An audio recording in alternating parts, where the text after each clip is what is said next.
हाय जय Hind. SPD railway सामान्य विज्ञान सीरीज में आपका स्वागत है। इसमें हम मॉडल सेट की एनालिसिस करेंगे। यहाँ टोटल डेली 3 सेट यानी 3 मॉडल सेट, जो पहले 6 मॉडल सेट का ये प्रोग्राम था, लेकिन अब इसको घटा के 3 मॉडल सेट का प्रोग्राम कर दिया गया है। डेली टोटल 3 मॉडल सेट का एनालिसिस किया जाएगा, जो सभी एग्ज़ाम के लिए रामबाण साबित होगी, इसलिए अंत तक इसे देखना न भूलिएगा। ये सीरीज़ डेली रात 8 बजे आप तक पहुँच जाएगी। अगर आपको पीडीएफ चाहिए तो नीचे डिस्क्रिप्शन में टेलीग्राम लिंक ज्वाइन कर फ्री में पीडीएफ डाउनलोड कर सकते हैं। ये देखने के लिए रेलवे सामान्य विज्ञान है, लेकिन इसमें जो भी इसमें क्वेश्चन है यानी मॉडल सेट में जो भी क्वेश्चन प्रोवाइड किए गए हैं, ये सभी एग्ज़ाम के लिए, वो चाहे पीसीएस एग्ज़ाम हो या अदर कोई भी एग्ज़ाम हो जहाँ साइंस पूछा जाता है यानी विज्ञान का क्वेश्चन आता है, वहाँ सभी के लिए ये लाभदायक होगा। तो चलिए शुरू करते हैं आज की वीडियो एनालिसिस के साथ। चलिए इसके पहले मॉडल सेट 78 तक देख लेते हैं, आज 79 से देख लेते हैं। देखिए, एक व्यक्ति अपनी प्रतिध्वनि सुनने के लिए परावर्तक तल से कितनी दूर खड़ा रहना चाहिए? तो 17 मीटर। ये बहुत बार बता दिया गया है, 17 मीटर। कितना? जब एक व्यक्ति को अपनी प्रतिध्वनि सुनने के लिए परावर्तक तल से कितनी दूरी पर खड़ा होना चाहिए? 17 मीटर। आगे है रेटिना, जिसको दृष्टि पलट भी बोलते हैं। पर बना प्रतिबिंब कैसा होता है? तो वस्तु से छोटा लेकिन उल्टा होता है। जो रेटिना पे जो प्रतिबिंब बनता है वो कैसा होता है? वस्तु से छोटा होता है लेकिन उल्टा होता है। कैसा होता है? जो हमारे आँख के रेटिना यानी जिसको दृष्टि पलट भी बोलते हैं, जो प्रतिबिंब वहाँ पे रेटिना पे बनता है वो कैसा होता है? वस्तु से छोटा होगा लेकिन क्या होगा? उल्टा होगा। वस्तु से छोटा और उल्टा होगा। आगे है कमरे में कैमरा, जिसे हम फोटो खींचते हैं। कैमरे में किस प्रकार का लेंस इस्तेमाल किया जाता है? तो उत्तल लेंस। कैमरे में किस प्रकार का लेंस यूज किया जाता है? तो उत्तल लेंस। कैमरे में उत्तल लेंस का प्रयोग करते हैं। आगे है प्रकाश का रंग किसके द्वारा निश्चित किया जाता है? तो तरंगदैर्घ्य, इसको वेवलेंथ यानी तरंगदैर्घ्य के द्वारा प्रकाश का रंग निश्चित किया जाता है, निश्चित किया जाता है इसके द्वारा, तरंगदैर्घ्य के द्वारा। आगे है श्वेत प्रकाश जब प्रिज्म से होकर गुजरता है तो सबसे कम जो विचलन होता है यानी डाइवर्जन होता है, किस में होता है? लाल रंग में। सबसे ज़्यादा होता है बैगनी में और सबसे कम होता है लाल रंग में। आगे है एक उत्तल लेंस को जब पानी में डुबाया जाता है तो उसकी जो क्षमता पर क्या प्रभाव पड़ता है? तो उसकी क्षमता घट जाती है। देखिए, जब उत्तल लेंस नाम है उत्तल लेंस, जब इसको पानी में डुबाते हैं ना तो उसका जो क्षमता है वो क्या होता है? घट जाता है। इसको ध्यान में रखेंगे। जब भी उत्तल लेंस को पानी में डुबाएंगे उसकी क्षमता क्या होगी? घट जाएगी। आगे है जल के अंदर वायु का जो बुलबुला बनता है वो कैसा व्यवहार करता है? तो अवतल लेंस की भांति या अपसारी लेंस की भांति व्यवहार करता है। जल के अंदर वायु का बुलबुला कैसा व्यवहार करता है? तो अवतल लेंस की भांति या अपसारी लेंस की भांति। अवतल लेंस को वहीं अपसारी लेंस बोलते हैं, या अवतल दर्पण को अपसारी दर्पण भी बोलते हैं। ठीक है, ये जल के अंदर जो वायु का बुलबुला है कैसा? अवतल लेंस की भांति व्यवहार करता है या अपसारी लेंस की। आगे है जब कोई वस्तु को समानांतर समतल दर्पण के बीच रखी जाती है तो बने हुए प्रतिबिंबों की संख्या क्या होगी? अनंत होगी। जब भी पैरेलल समानांतर समतल दर्पण के बीच कोई वस्तु रखी जाएगी तो उसकी जो प्रतिबिंब बनेगी अनंत बनेगी, संख्या बनेगी। आगे है किसी व्यक्ति को अपना संपूर्ण प्रतिबिंब देखने के लिए आवश्यक दर्पण की न्यूनतम लंबाई कितनी होनी चाहिए? तो उस व्यक्ति को, जिस व्यक्ति को देखना है उससे आधी उसकी दर्पण की लंबाई होनी चाहिए न्यूनतम। आगे है कार चलाते समय अपने पीछे के यातायात को देखने के लिए किस प्रकार के दर्पण का प्रयोग करना चाहेंगे? उत्तल दर्पण। ठीक है, उत्तल दर्पण का यूज करते हैं कार चलाते समय अपने पीछे के यातायात को देखने के लिए, उत्तल दर्पण का यूज करते हैं। देख लेते हैं उत्तल दर्पण के कुछ उपयोग।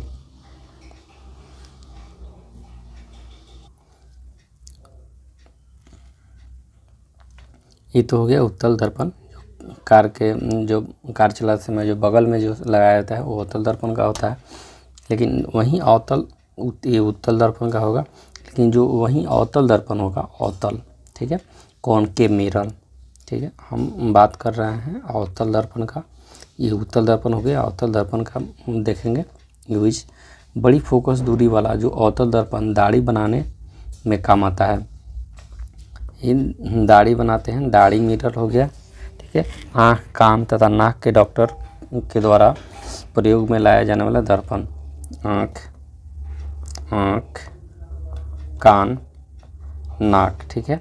ये तीनों जो आँख, कान, नाक के डॉक्टर यूज़ करते हैं अवतल दर्पण का। दाढ़ी बनाने वाला दाढ़ी बनाते समय अवतल दर्पण का यूज करते हैं। गाड़ी के हेडलाइट में, ये तो साइड मिरर हो गया, हेडलाइट में किसका अवतल दर्पण का यूज करते हैं, या सर्च लाइट, किसी का भी हेडलाइट या सर्च लाइट में किसका प्रयोग करते हैं अवतल दर्पण का। सोलर कुकर में अवतल दर्पण का, सोलर कुकर में भी क्या करते हैं अवतल दर्पण का यूज करते हैं। तो ये सब ध्यान में रखेंगे। ये जो भी गाड़ी के जो साइड मिरर होता है उत्तल दर्पण का यूज करते हैं, और जो हेडलाइट होता है सर्च लाइट या किसी भी गाड़ी की हेडलाइट में अवतल दर्पण का यूज करते हैं। दाढ़ी बनाने वाले में अवतल दर्पण का यूज करते हैं। सोलर कुकर में भी अवतल दर्पण का यूज किया जाता है। आँख, कान, नाक के डॉक्टर भी किसका प्रयोग करते हैं अवतल दर्पण का ही प्रयोग करते हैं। आगे हीरा चमकदार किस कारण से दिखाई देता है, क्योंकि उसमें पुनरांतरित परावर्तन होता है, इस कारण हीरा ज़्यादा चमकदार दिखाई देता है। आगे है कार्बोरेटर का उपयोग किस लिए किया जाता है, तो पेट्रोल के साथ हवा का मिश्रण करना कार्बोरेटर का काम होता है। कार्बोरेटर का काम क्या है, पेट्रोल के साथ हवा का मिश्रण करना। आगे है मैनोमीटर, नाम है मैनोमीटर, ठीक है। ये मैनोमीटर द्वारा किसकी माप की जाती है, तो गैस का दाब की माप की जाती है। वहीं अगर पूछेगा बैरोमीटर, तो वायु दाब मापी बैरोमीटर। ये मैनोमीटर है, मैनोमीटर से गैस का दाब मापते हैं, वहीं बैरोमीटर से हम वायु दाब मापी, ये वायु दाब मापते हैं। बैरोमीटर कहेगा तो वायु दाब, और मैनोमीटर कहेगा तो गैस का दाब मापते हैं। आगे नाभिकीय रिएक्टर की खोजकर्ता कौन थे, एनरिको फर्मी। नाभिकीय रिएक्टर की खोजकर्ता एनरिको फर्मी है। आगे नोबेल पुरस्कार अल्फ्रेड नोबेल के नाम पर शुरू हुआ, जिन्होंने किस चीज़ की खोज की, डायनामाइट। तो यहाँ पे अल्फ्रेड नोबेल ने किसकी खोज की, डायनामाइट। इन्हीं के नाम पे नोबेल पुरस्कार प्रदान किए जाते हैं। चलिए मॉडल सेट 80 देख लेते हैं, 89 नंबर। आगे नाभिकीय रिएक्टरों की ऊर्जा किस विधि द्वारा उत्पन्न की जाती है, तो नियंत्रित विखंडन द्वारा। नाभिकीय रिएक्टरों में ऊर्जा किस विधि द्वारा उत्पन्न की जाती है, नियंत्रित विखंडन द्वारा। नाभिकीय जो रिएक्टर है उसमें ऊर्जा जिस विधि से प्राप्त करते हैं उस विधि का नाम है नियंत्रित विखंडन। क्या है, नियंत्रित विखंडन द्वारा। आगे सापेक्षता का सिद्धांत यानी थ्योरी ऑफ रिलेटिविटी किसने दिया, आइंस्टीन ने। आइंस्टीन ने दिया E = mc², ठीक है। ये सापेक्षता का सिद्धांत थ्योरी ऑफ रिलेटिविटी किसने दिया, आइंस्टीन। आइंस्टीन ने बताया E = mc², यानी इन्होंने कहा कि ऊर्जा कभी ख़त्म नहीं होती बल्कि ट्रांसफ़र होती है, यानी एक जगह से दूसरे जगह, यानी एक वस्तु से दूसरे वस्तु में ट्रांसफ़र होती है, लेकिन कभी ख़त्म नहीं होती है। आगे है नाभिकीय रिएक्टर में न्यूट्रॉन नियंत्रण के रूप में किसका प्रयोग किया जाता है, तो देखिए न्यूट्रॉन का जो नियंत्रण करने के लिए कैडमियम या बोरोन का छड़ यूज करते हैं। नाभिकीय रिएक्टर में जो न्यूट्रॉन का जो नियंत्रण होता है उसको कैडमियम या बोरोन के छड़ से नियंत्रित किया जाता है। आगे ट्रांसफार्मर का कार्य है एसी वोल्टता को घटाने तथा बढ़ाने में ये ट्रांसफार्मर का काम होता है। आगे है महासागरों से शुद्ध जल किस विधि द्वारा, आसवन विधि द्वारा। क्योंकि महासागर में जो आसवन विधि होता है क्या करता है, इसको चालते हैं, उसको आसवन विधि। यहाँ पे है इसके नीचे जस्ट किस प्रक्रम द्वारा समुद्र जल से सामान्य लवण प्राप्त करते हैं, तो वाष्पीकरण द्वारा। किसके द्वारा, वाष्पीकरण। जब पानी जब वाष्प वाष्पित होगा तभी लवण हम प्राप्त करते हैं, यानी सॉल्ट प्राप्त करते हैं, जिसको नमक भी बोलते हैं। और शुद्ध जल आसवन द्वारा। ठीक है, देखिए आगे है कपड़े धोने यानी धोवन सोडा का जो सूत्र है उसको बोलते हैं Na2CO3, ये 10H2O यानी सोडियम कार्बोनेट। Na2CO3 10H2O। देखिए Na2CO3 10H2O, इसको सोडियम कार्बोनेट बोलते हैं, जिसको धोवन सोडा या धोने वाला सोडा बोलते हैं। आगे है कठोर जल साबुन के साथ अच्छी तरह से झाग क्यों नहीं देता है, क्योंकि इसमें कैल्शियम तथा मैग्नीशियम के कार्बोनेट घुले होते हैं, इसलिए कठोर जल साबुन के साथ अच्छी तरह से झाग नहीं बनाता है, क्योंकि कैल्शियम तथा मैग्नीशियम के कार्बोनेट घुले होते हैं। आगे है खाद्य तेलों को वनस्पति घी में किस प्रक्रम द्वारा बदला जाता है, तो हाइड्रोजनीकरण द्वारा। खाद्य तेल है उसको वनस्पति घी में किस प्रक्रम के द्वारा चेंज किया जाता है, तो हाइड्रोजनीकरण द्वारा। यानी जो खाद्य तेल को वनस्पति घी में किस प्रक्रम द्वारा बदला जाता है, हाइड्रोजनीकरण द्वारा। आगे है लॉन्ड्री साबुन क्या है।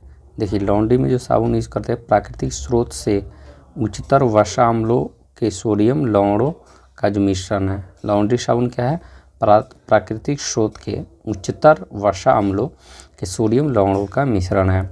लॉन्ड्री साबुन क्या है, प्राकृतिक स्रोत के उच्चतर वर्षा अम्लों के सोडियम लवणों का मिश्रण है।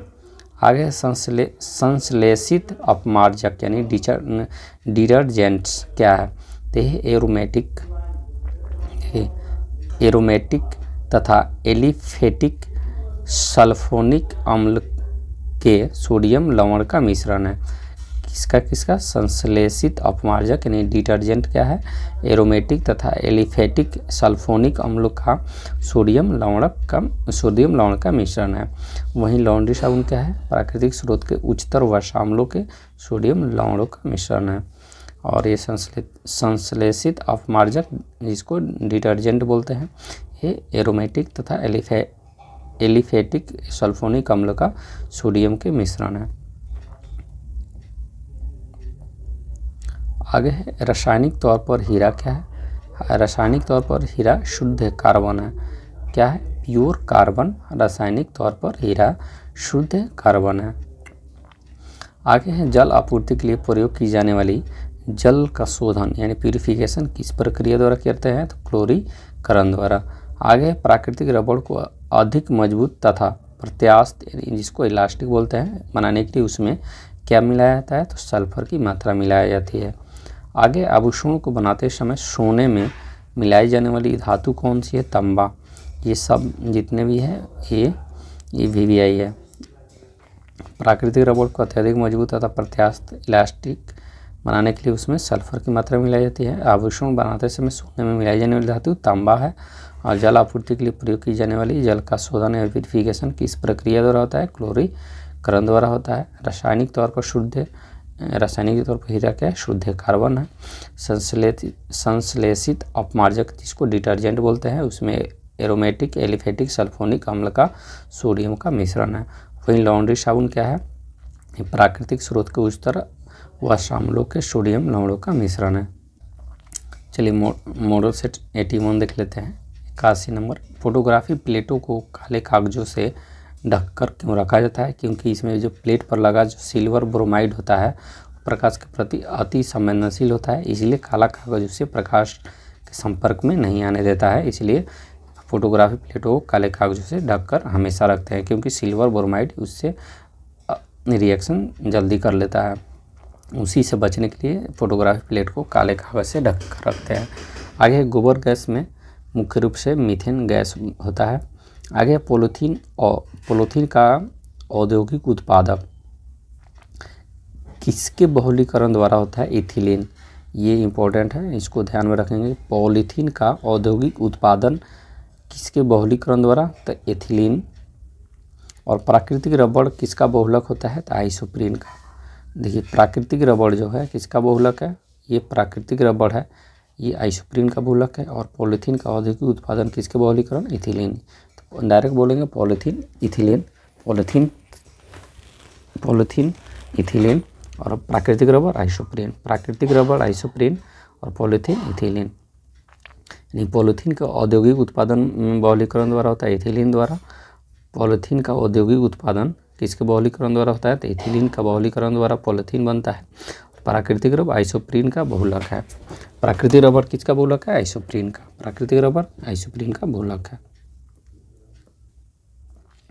आगे देखते हैं पीएच का मान यदि 7 से कम होगा तो क्या होगा, अम्लीय होगा। जैसे इसके पहले हम बता दिए थे पीएच का फुल फॉर्म होगा पावर ऑफ हाइड्रोजन। इसका खोज किया था सोरेनसन। पीएच का खोज कौन किया था, सोरेनसन। ठीक है, सोरेनसन। इसका फुल फॉर्म होता है पावर ऑफ हाइड्रोजन। देखिए एक यहाँ पे ये 0 to 14, ठीक है। न्यूट्रल यहाँ पे 7 रहेगा, ठीक है। जब 7 से कम रहेगा तो ये एसिड, और 7 से ज़्यादा और 14 से कम ये बेस रहेगा। यानी 7 से ज़्यादा बेस और 7 से कम एसिड। इसमें और भी कोई 7 के बराबर होगा जल, तो जल क्या है, एच न्यूट्रल हो जाएगा। 7 होगा तो न्यूट्रल होगा। और 7 से ज़्यादा बेस, 7 से कम एसिड। आगे हो गए 7 से अधिक क्षारीय बेस बता दिए। आग बुझाने के लिए कौन सी गैस का प्रयोग करते हैं, तो कार्बन डाइऑक्साइड यानी CO2 का प्रयोग करते हैं। किसके लिए, आग बुझाने के लिए। आग बुझाने के लिए CO2 का प्रयोग करते हैं। वहीं प्रोड्यूसर गैस बोलेगा, प्रोड्यूसर गैस का रासायनिक नाम कहेंगे तो CO carbon monoxide plus nitrogen, CO plus N2, CO plus N2 carbon monoxide plus N2 यानी CO प्लस N2, इसको प्रोड्यूसर गैस बोलते हैं। आगे है सागर जल में सर्वाधिक मात्रा में पाए जाने वाले पदार्थ है साधारण नमक NaCl। आगे है किसी तत्व का परमाणु संख्या किसके बराबर होता है। देखिए किसी तत्व का जो परमाणु संख्या होता है एटॉमिक नंबर प्रोटॉन या इलेक्ट्रॉन संख्या के बराबर होते हैं। किसके, प्रोटॉन या इलेक्ट्रॉन संख्या के बराबर होते हैं किसी तत्व के परमाणु संख्या। आगे शर्करा विलयन के किण्वन से बनने वाली गैस है कार्बन डाइऑक्साइड। देखिए ये शर्करा है, शर्करा के जो विलयन के किण्वन होगा तो उससे निकलेगा, इससे निकलेगा CO2 यानी शर्करा से निकलेगा CO2, और वहीं ग्लूकोज से निकलेगा CO2 plus H2O, CO2 plus H2O। Glucose के जो किण्वन होगा इससे निकलेगा कार्बन डाइऑक्साइड प्लस जल यानी CO2 प्लस H2O। शर्करा का जब किण्वन होगा तो उससे CO2 निकलेगा, सिर्फ CO2 निकलेगा। वहीं ग्लूकोज से CO2 प्लस H2O निकलेगा यानी कार्बन डाइऑक्साइड प्लस पानी।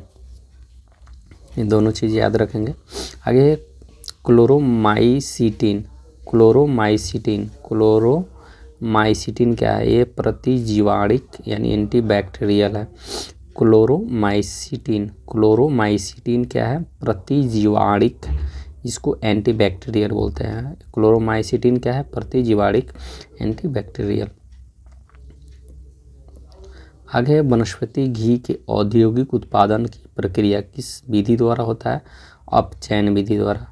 वनस्पति घी के औद्योगिक उत्पादन की प्रक्रिया किस विधि द्वारा होता है, तो अपचयन विधि द्वारा। वनस्पति घी के औद्योगिक उत्पादन की प्रक्रिया किस विधि द्वारा होता है, तो अपचयन विधि द्वारा होता है। आगे श्वसन के लिए समुद्री गोताखोर किसके मिश्रण का उपयोग करते हैं, तो ऑक्सीजन और हीलियम का। श्वसन के लिए समुद्री गोताखोर किसके मिश्रण का यूज करते हैं, तो ऑक्सीजन और हीलियम का, ऑक्सीजन और हीलियम का। श्वसन के लिए समुद्री गोताखोर किसके मिश्रण का यूज करते हैं, तो ऑक्सीजन और हीलियम का।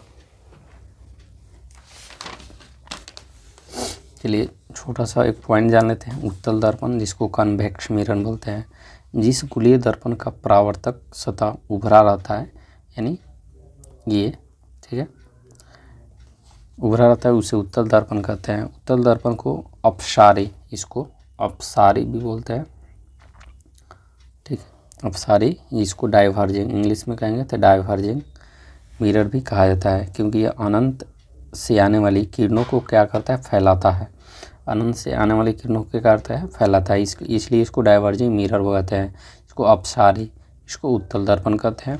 ये गोलीय दर्पण का परावर्तक सतह क्या होता है, ये उभरा रहता है, इसलिए उसको उत्तल दर्पण कहते हैं। उत्तल दर्पण को अपसारी दर्पण कहते हैं, डाइवर्जिंग मिरर, क्योंकि यह अनंत से आने वाली किरणों को क्या करता है, फैलाता है। वहीं अगर अवतल दर्पण को कहेंगे, वहीं क्या, अवतल दर्पण, तो अवतल दर्पण ये हो गया अवतल दर्पण।